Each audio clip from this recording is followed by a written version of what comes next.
but to say that we have an interest in pursuing peace and freedom beyond.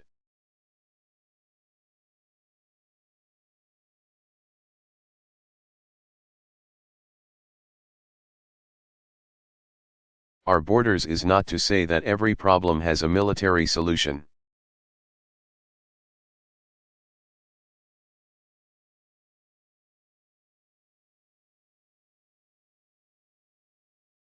Since World War II, some of our most costly mistakes came not from our restraint,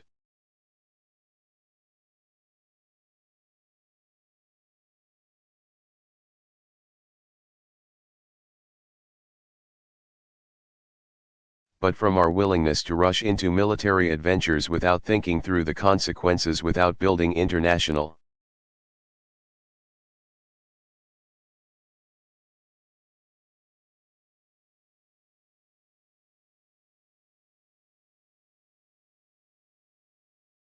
support and legitimacy for our action, without leveling with the American people about the sacrifices required.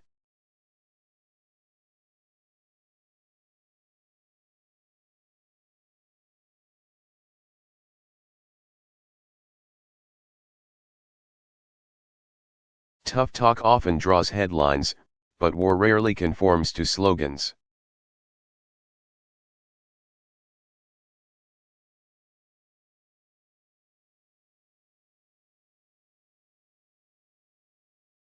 As General Eisenhower, someone with hard-earned knowledge on this subject,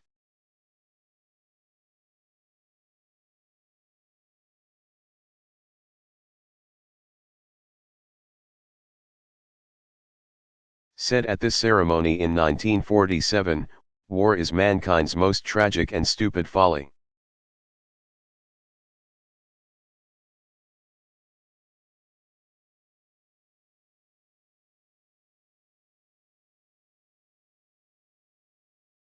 To seek or advise its deliberate provocation is a black crime against all men.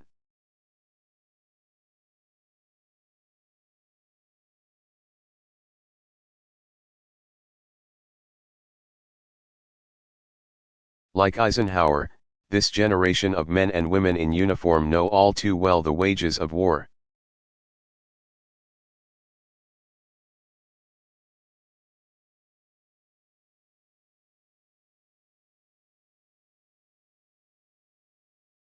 And that includes those of you here at West Point.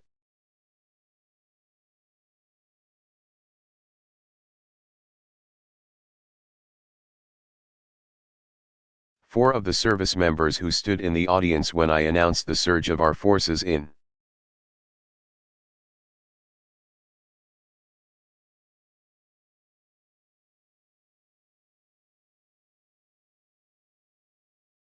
Afghanistan gave their lives in that effort. A lot more were wounded. I believe America's security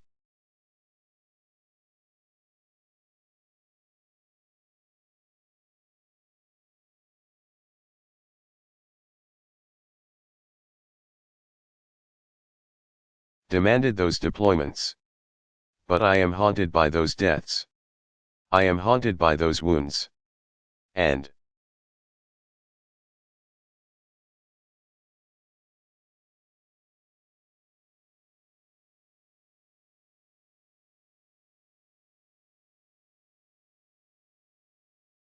I would betray my duty to you and to the country we love if I ever sent you into harm's way simply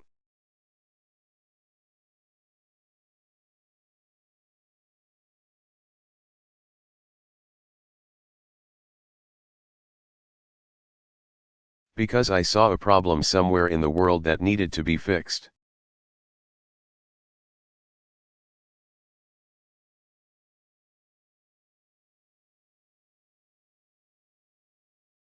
Or because I was worried about critics who think military intervention is the only way for America to avoid looking weak.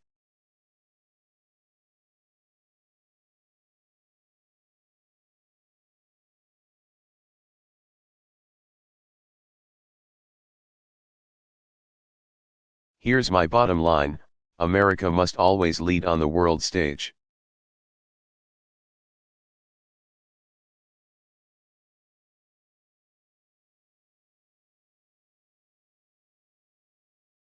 If we don't, no one else will. The military that you have joined is and always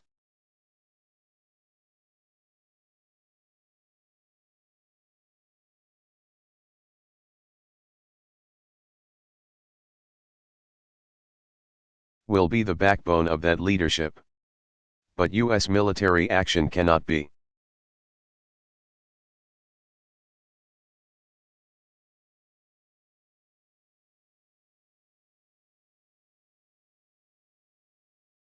The only or even primary component of our leadership in every instance.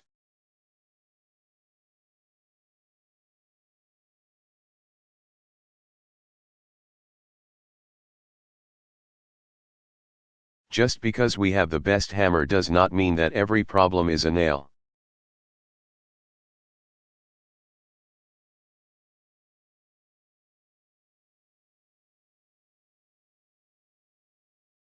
And because the costs associated with military action are so high, you should expect every civilian leader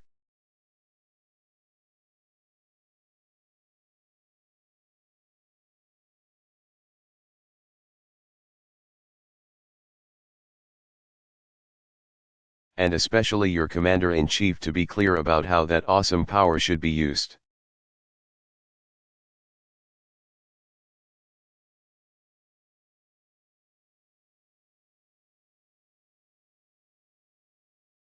So let me spend the rest of my time describing my vision for how the United States of America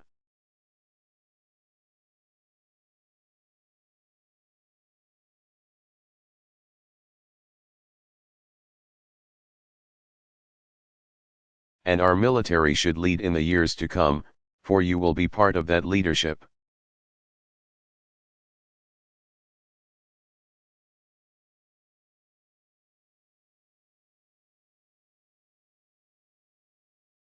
First, let me repeat a principle I put forward at the outset of my presidency: the United States will use military force.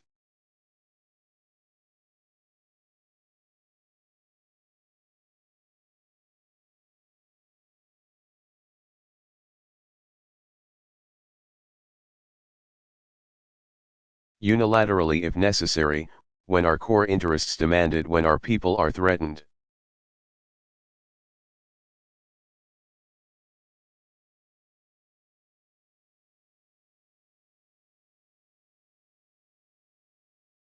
When our livelihoods are at stake, when the security of our allies is in danger.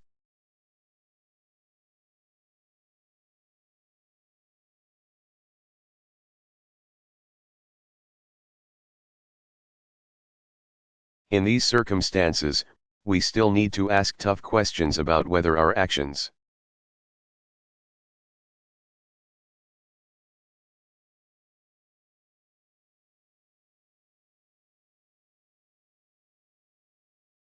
are proportional and effective and just.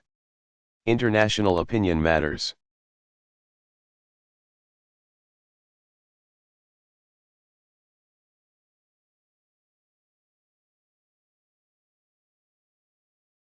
But America should never ask permission to protect our people, our homeland, or our way of life.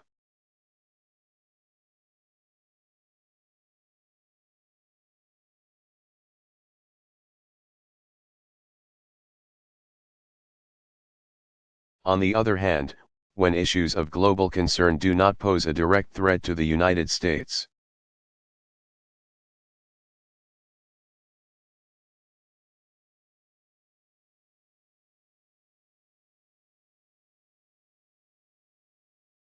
when such issues are at stake, when crises arise that stir our conscience or push the world in a more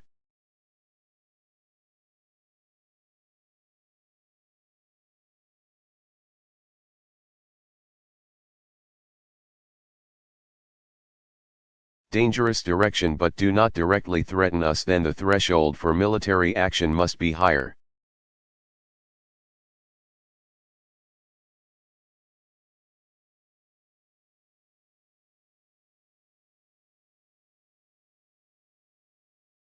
In such circumstances, we should not go it alone.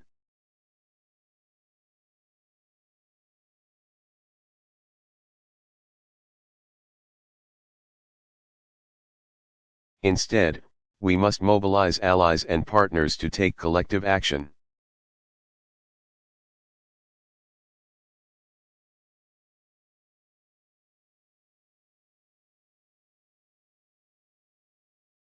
We have to broaden our tools to include diplomacy and development, sanctions and isolation.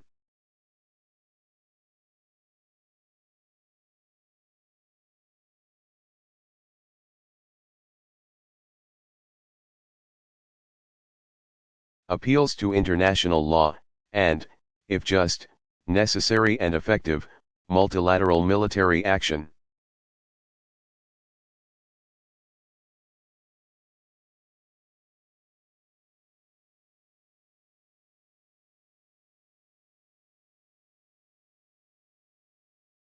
In such circumstances, we have to work with others because collective action in these circumstances is more likely to succeed.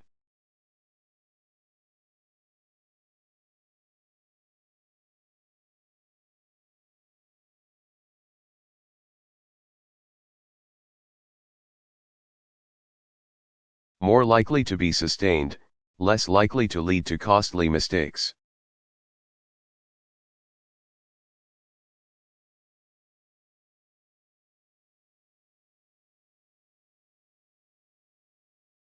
This leads to my second point, for the foreseeable future.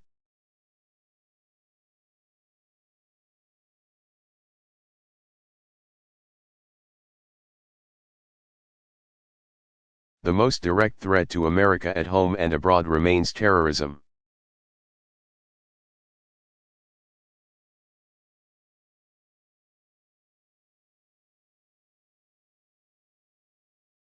But a strategy that involves invading every country that harbors terrorist networks is naive and unsustainable.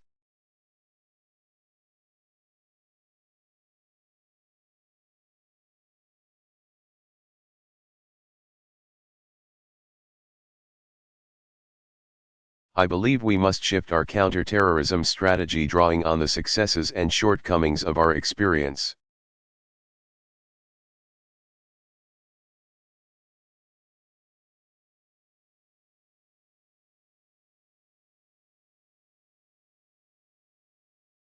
In Iraq and Afghanistan to more effectively partner with countries where terrorist networks seek a foothold.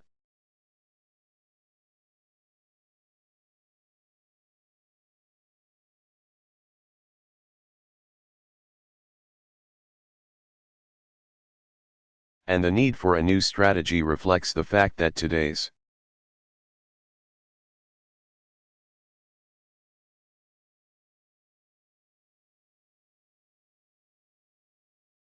principal threat no longer comes from a centralized Al-Qaeda leadership.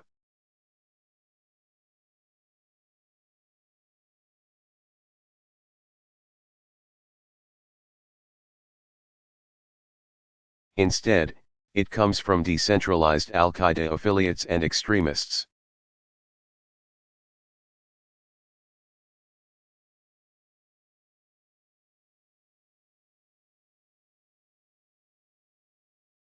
Many with agendas focused in countries where they operate.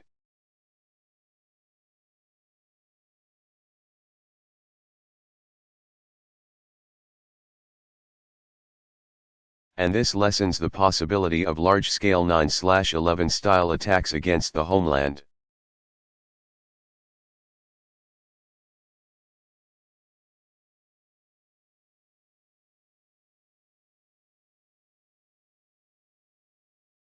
But it heightens the danger of U.S. personnel overseas being attacked.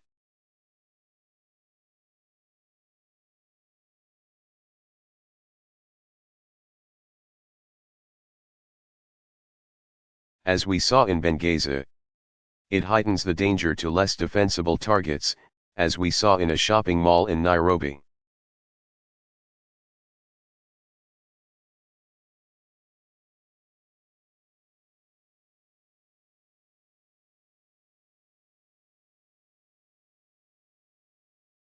So we have to develop a strategy that matches this diffuse threat, one that expands our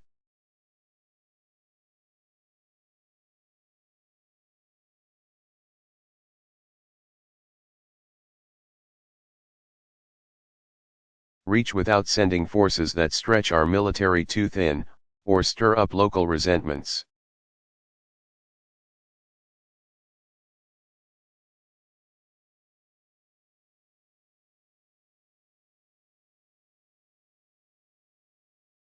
We need partners to fight terrorists alongside us.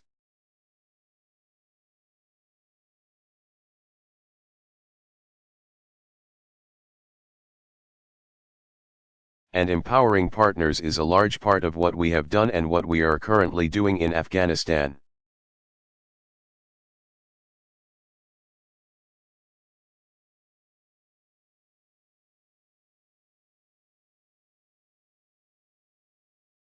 Together with our allies, America struck huge blows against Al-Qaeda core.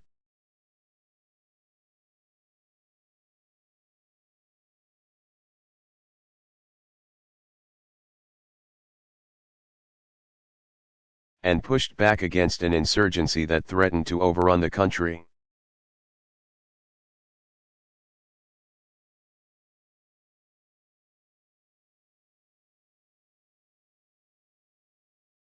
But sustaining this progress depends on the ability of Afghans to do the job.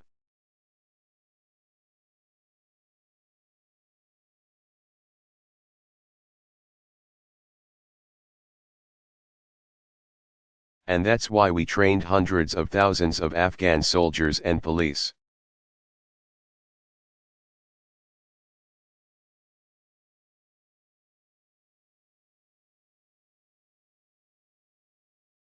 Earlier this spring, those Afghan forces,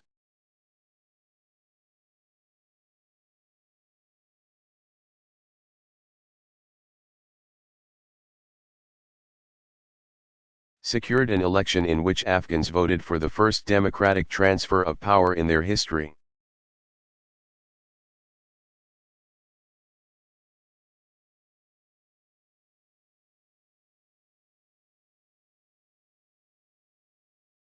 And at the end of this year, a new Afghan president will be in office and America's combat mission will be over.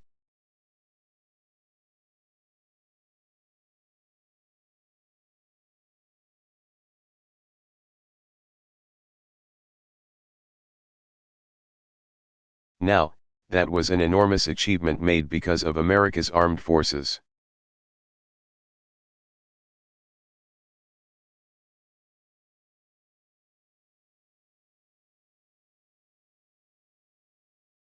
But as we move to a train and advise mission in Afghanistan,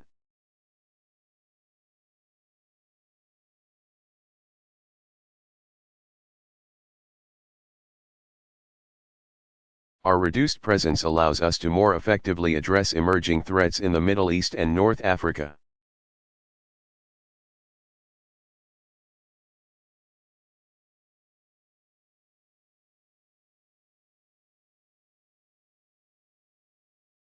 So, earlier this year, I asked my national security team to develop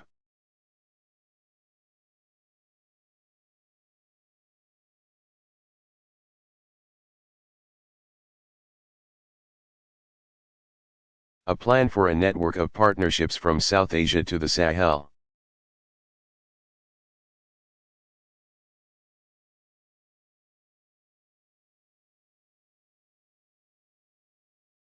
Today, as part of this effort, I am calling on Congress to support a new counterterrorism partnerships fund of up to $5 billion.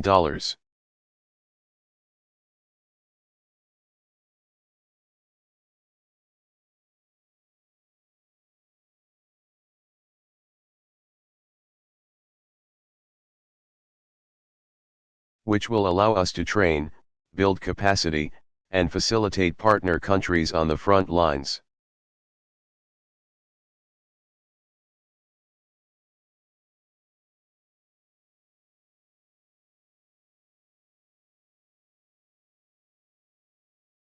And these resources will give us flexibility to fulfill different missions.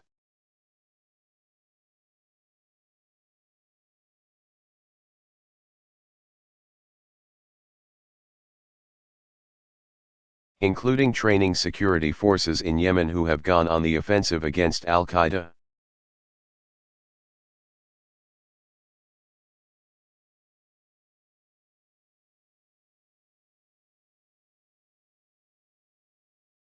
Supporting a multinational force to keep the peace in Somalia, working with European allies to train a functioning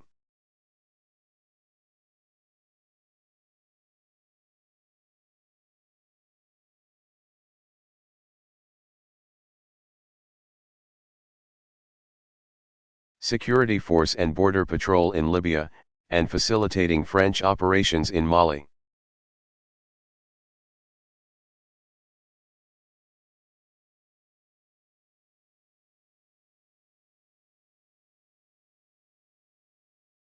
A critical focus of this effort will be the ongoing crisis in Syria.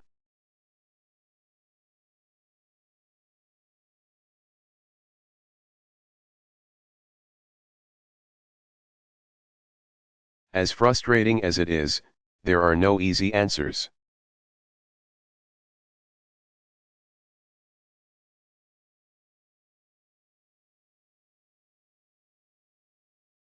No military solution that can eliminate the terrible suffering anytime soon.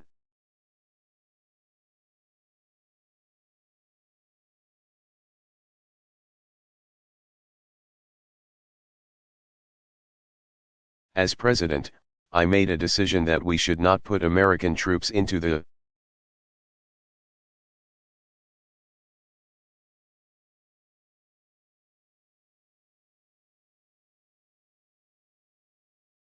middle of this increasingly sectarian war, and I believe that is the right decision.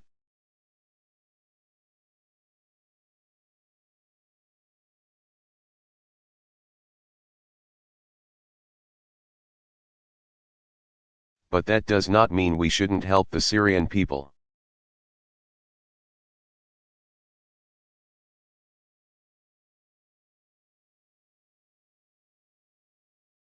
Stand up against a dictator who bombs and starves his own people.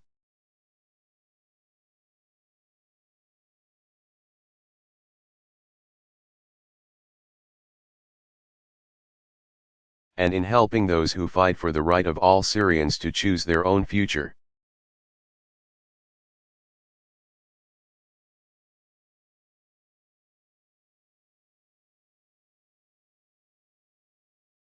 We are also pushing back against the growing number of extremists who find safe haven in the chaos.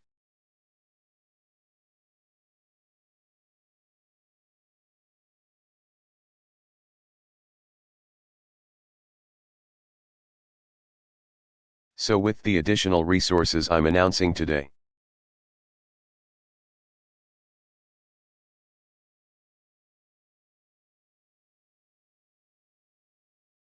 we will step up our efforts to support Syria's neighbors Jordan and Lebanon.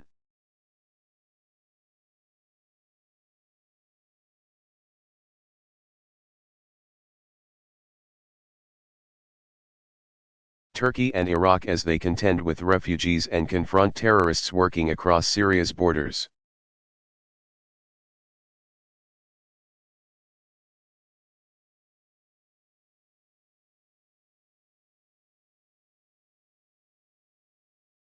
I will work with Congress to ramp up support for those in the Syrian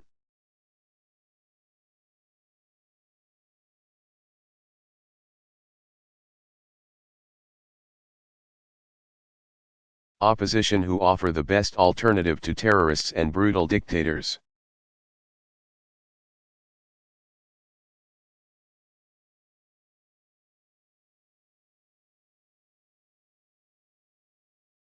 And we will continue to coordinate with our friends and allies in Europe and the Arab world.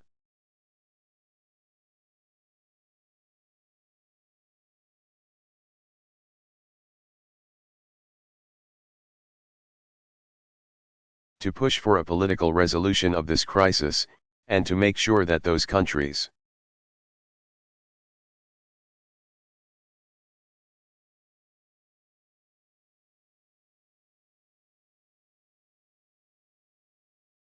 and not just the United States are contributing their fair share to support the Syrian people.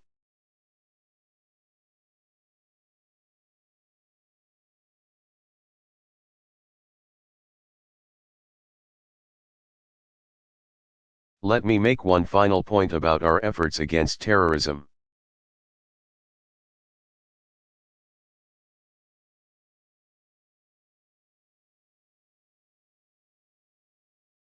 The partnerships I've described do not eliminate the need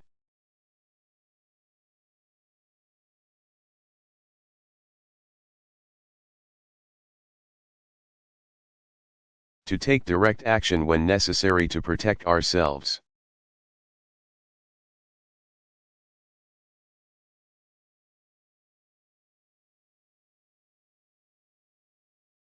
When we have actionable intelligence, that's what we do through capture operations.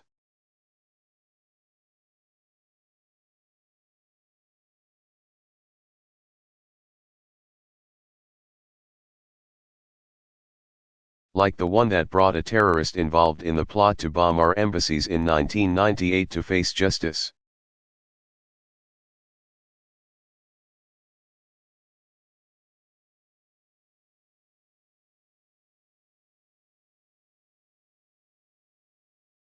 Or drone strikes like those we've carried out in Yemen and Somalia.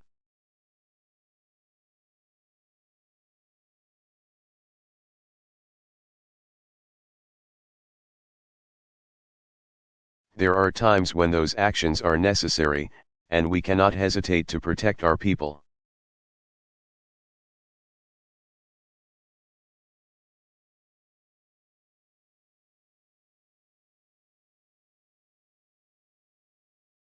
But as I said last year, in taking direct action we must uphold standards that reflect our values.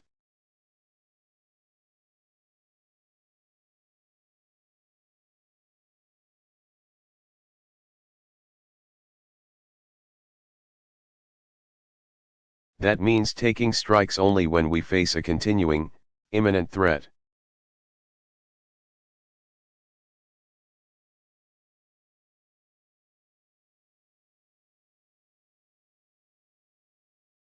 And only where there is no certainty there is near certainty of no civilian casualties.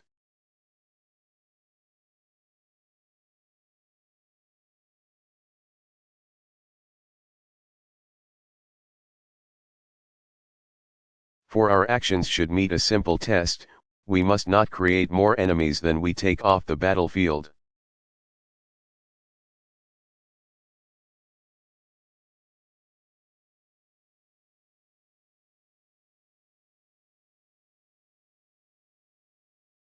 I also believe we must be more transparent about both the basis of our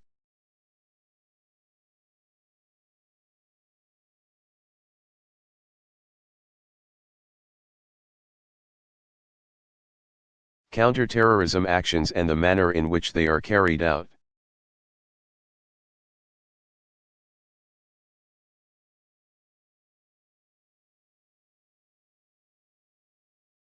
We have to be able to explain them publicly, whether it is drone strikes or training partners.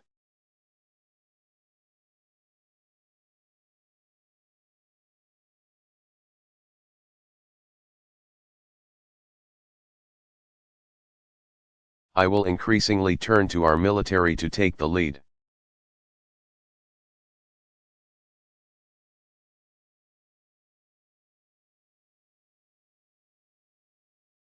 And provide information to the public about our efforts.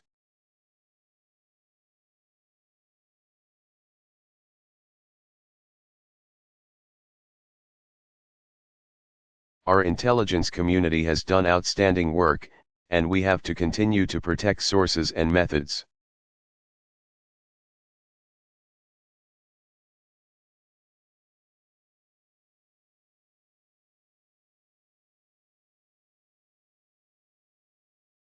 But when we cannot explain our efforts clearly and publicly, we face terrorist propaganda and international suspicion.